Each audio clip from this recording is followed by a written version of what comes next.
Good day, my friend. On today's video I will show you how we're gonna fit a warning triangle in our car. You are right now on the Mercedes W126 channel. I'm Hervé and I will show it to you.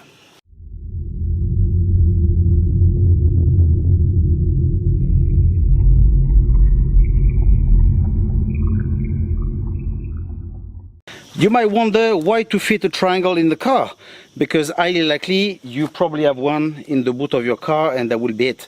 But if you want to keep your car original, you may want to fit one of those. I'm not too sure why some 126 comes with it and some don't. So basically if you buy it, you can buy it new or second hand, doesn't matter. It goes simply here and you would think that's okay, but no, look, it falls. Okay, so we just need one part.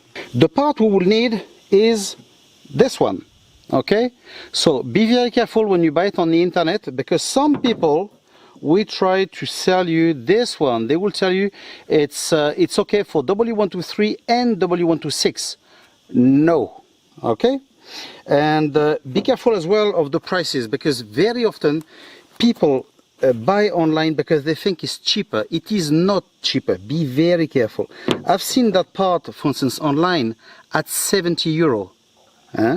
So here, I'm not sure if you can make the video a bit bigger, but look at the price of the supports. You see, I've got here support, so the part 126-890-0014, 28 euro 33. It's written right here. So as you can see, it really is not expensive at Mercedes. So be very careful when you buy online, because some people really take the Mickey. And as well, you see, because I bought, you remember, if you see my channel, you probably have seen that I've made a video on how to remove the slack on the gear shift. Okay, and you remember that part I told you that we need to change. Well, here we go. I bought another one, and here we go. Here's the price: €3.01. So you see, that's not, we can't really say it's expensive.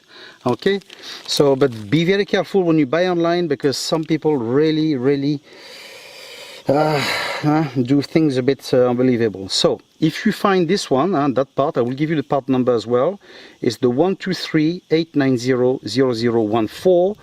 If you got a W126, do not buy that part, because you will waste your money. Okay, it's this one you will need.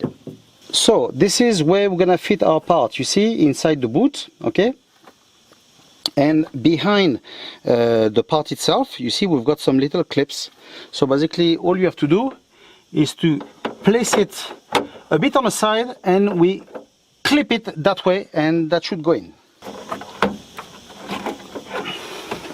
Now that's fitted, now we can put it inside and we clip it at the top. And that's it, done.